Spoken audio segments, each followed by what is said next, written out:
Because fundamentally what you're trying to do is you're trying to balance between safety of your users and giving people a voice.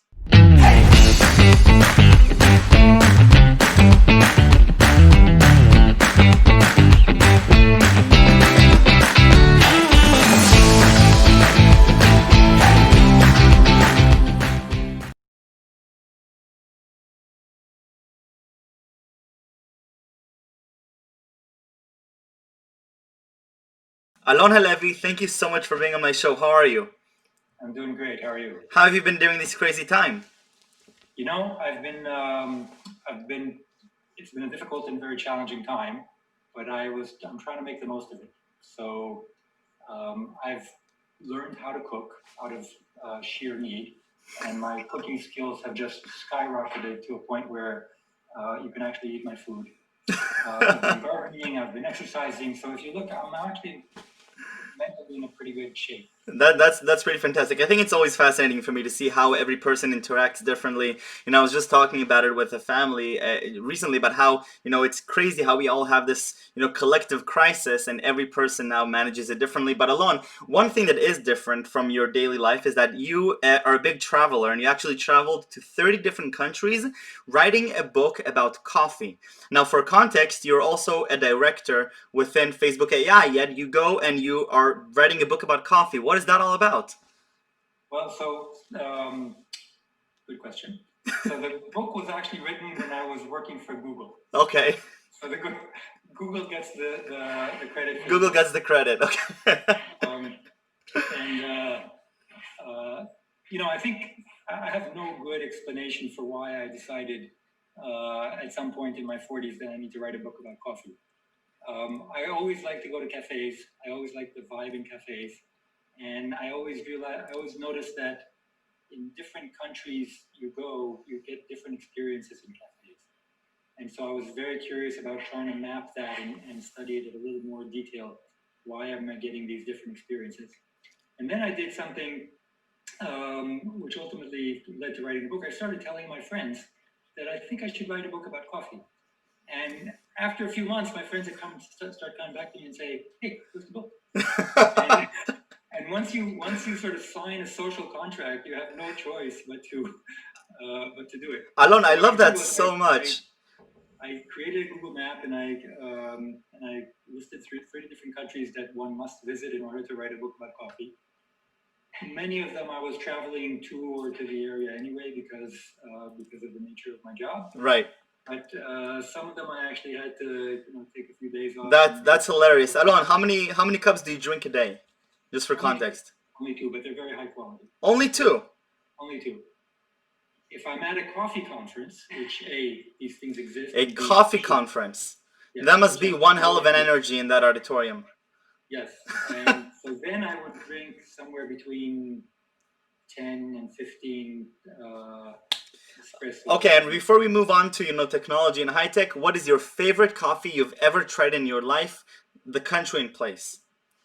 The favorite is from a region called the Yirgacheffe. Okay. In Ethiopia. It came from one of the cooperatives there. Wonderful. It's incredible. Great coffee will just blow your mind. One of the hardest transitions I've had coming from Tel Aviv to Palo Alto, I have to admit, is getting used to not having my afuch in the morning and my cappuccino. So that was definitely a big change. But Alon, we only have 15 minutes left. I've wasted way too much about coffee. Take me through your journey. You start out as an entrepreneur, move on to researcher, go through these incredible companies like Google, now Facebook, Bell Labs. Why are you so curious about your domain expertise? You're also a professor at University of Washington. Walk me through your journey a little bit. Okay, so I had no doubt in life that I needed to be a professor. Really? My father was a professor. It looked like the right job to do. So I never actually had a point in my life where I had a hard decision to make. Interesting. So it was obvious that I wanted to do a PhD. At Stanford, of course. I came to Stanford, of course. And then after I finished my PhD, nobody gave me a professor job. So I went to what was at the time a pretty prestigious lab called AT&T Bell Labs. And a few years later, I got an offer to be a professor at the University of Washington, and Wow. I went there. Then I realized, but this is in the height of the '90s, when all these startups were going on. Is this where you actually met my father back in Bell Labs? In Belabs, yes. Okay, So, okay, now I'm making the connection. yeah. Your father and I were both part of the database community, Right. the academic database. So I've known him since I graduated, maybe even before. Wonderful. And so so first of all, did the professorship live up to your expectations? Why did you want to be a professor? I mean, yeah, your father was a professor, but what attracted you to academia so much as you're seeing, the .com, rise, and obviously the bubble, but everything rise? I think at the very at my very core, I like to think about new ideas, break new ground, and sort of ask the questions that will lead other researchers and engineers and companies to think about the next generation of products. So to do that, um, being a professor is a good place to do that. Right. I really enjoyed working with students. I had some pretty awesome students at the University of Washington. And it was, I'd still recommend it. I mean, being a professor is, you can do much worse. Right, of But course. I also had an entrepreneurial bone in my body. Yeah, so take me through your two companies. The second one was acquired by Google, I believe, right? That's when you joined Google? Yes. So Okay. the second company was based on a project that we did at the University of Washington. We developed some technology that enabled search engines to actually crawl beyond forms on web pages. So if you saw a form, until then you needed a human to actually fill in the fields of the form and to get all of the content. We developed a method that was able to do that automatically and therefore add many more high quality pages to the Google index at the time. And we're actually still looking back at, it's 2005, 2006, right? These are around the time. So it's still very early, and I very few people talked about web development, and websites just became a thing. That is true. It's now that I think back at it, that's a good point. We still didn't understand. Right, web search was still, even though Google was already a public company when I joined it, web search was still in its infancy, and it was I remember at the time, Google was an extremely exciting place to be. Yeah, I'm sure. People were coming up with.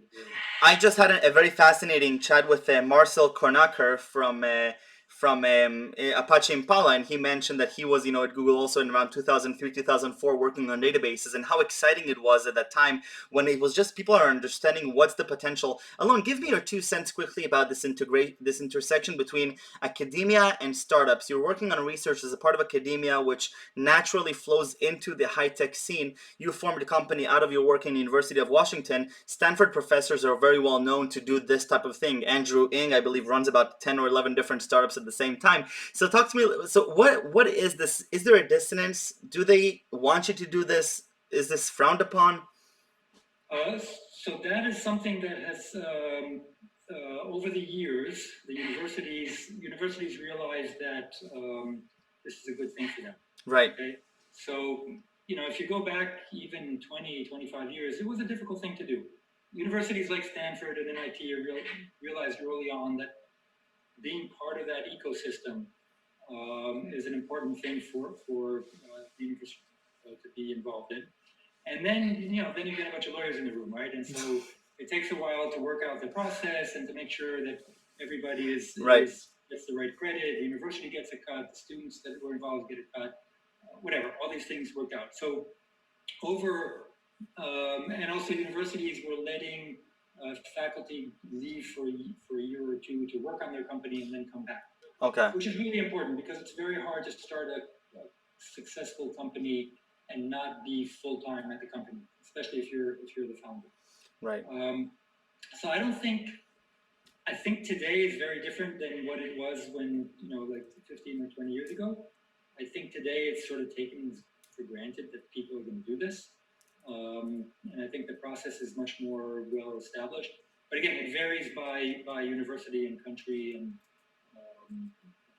it's not easy everywhere. Right. Okay. So let's. I'd like to fast forward to present day. You're a director within the Facebook AI group, and everybody talks about AI, and especially now as we're approaching, 2020 is a monumental year, not just because COVID, which is a very data-driven pandemic, right? I mean, the whole world is trying to figure out what the hell is happening, but also we have elections coming up, and you have, data is just playing such a more significant role in our lives, more and more, and that's something that I'm very curious about within Stanford.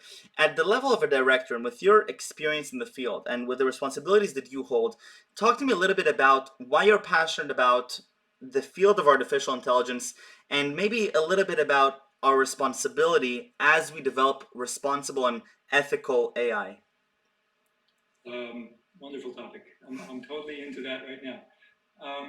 So the short answer is there's never been a time in history where AI is so crucial to the continuing functional behavior of humanity.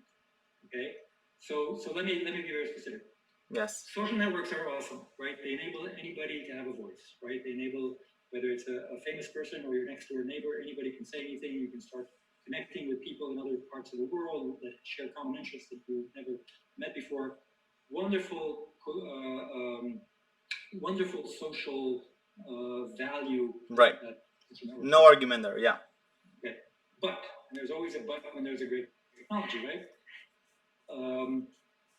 Social networks also are a window into the worst in humanity, whether it is people putting up hate speech, people creating and disseminating misinformation, right, people exploiting other people for for various various things that I don't even have to mention. People trying to sell illegal items on social networks. So the number, and we call these violations. These are right. Policy violations. But I mean, I think the big thing here is that we're talking about scale. So it's you can have 1,000 people sitting around and reading every post, but when you get to millions or billions of posts a day, at that scale, it becomes a feat, right? Yes, and so this problem is known as the problem of preserving integrity. Right. Of social networks. Okay, and hopefully in a few weeks from now there will be a survey that a bunch of colleagues and I at Facebook will have finished writing about this topic. So we're releasing this video after the survey is published so that I can put the link there because I'm sure it'll be fascinating. Sounds good. This might take a while because it needs to be released. Oh, we have time. COVID is here to stay for a long time. Don't worry. This show is going to go on. Okay, good. So it is crucial. It is crucial to the social networks to keep the content on the network safe for the users. Right. Okay. And as you pointed out, doing this manually is impossible. Right. So what we have is we have a bunch of AI systems that are constantly looking at content coming in. Okay. When these AI systems are extremely confident that this content is violating, they will remove it automatically. When they are not confident, or when they will receive a user flag, so some users will see content. Right. Yes. Yes. We will send it to a large number of paid workers who will look at it and see whether it violates our policy. By the way, in terms of the ripeness of the technology, and of course, if I ever ask something that is not suitable for here, let me know. But in terms of ripeness of the technology, where are we at now? Is it more so on the automatic flagging or more so on the user flagging? So Facebook actually publishes every 6 months a report on the numbers that they. Okay. So actually, in some of these, and there are like tens of different violations. Okay? Right. First of all, I should say, coming up with policies for what is allowed and what is not allowed. That by itself is. Yes, and I'm not going to talk about that because that's going to get me get us on a rat hole that I'm not authorized to go down. Okay, but you can imagine, right? This is a really hard problem. It's based on culture. There's so many. Yeah, it's like the trolley problem, the classic problem. Yeah. Yes, and because it's fundamentally what you're trying to do is you're trying to balance between safety of your users and giving people a voice. Okay, Yes. and Yes. very small nuances. For example, you are not allowed to advertise to sell guns on Facebook. That's part of the policy. But if you're a gun retailer, you're allowed to talk about what's available in your store. And it's those nuances are crazy. But Alon, I do want to save some time also for thinking a little bit broader about the world of AI and where we're headed as a society. So yes, you've got to see both Google and Facebook. And while that's your domain expertise, now I want to extrapolate with you a little bit about, what are my kids going to experience in terms of their online behavior? Where do you see AI integrating into our online environment, as the years develop? Because we'll get over our current humps. We'll get over the elections and COVID and everything. I want to know what my kids can expect in terms of their integrations. That's a great question. So, so, so let's put the integrity problem in perspective first. Yes. Okay. So 30 years ago, we had a huge problem with spam, just mail spam. Yeah. We don't really talk about mail spam anymore. Yep. Right? It's sort of a solved problem. The hope is that all these integrity violations, all this hate speech and misinformation, it will be, the way of the past of like spam. It's a much harder problem in terms of AI and as you point out, the subtleties that are involved. But the hope is that it'll be like spam. Okay. Right? So now the question is, I think of it so.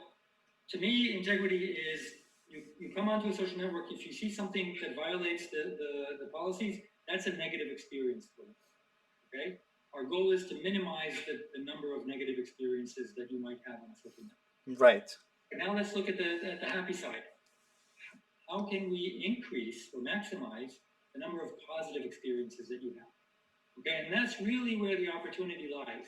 Okay, how is it? And I'm speaking here not authorized by Facebook. This is just I'm asking Alon Halevy, of course. Okay, how do I make it such that a social network or any AI tool just helps me be my best self?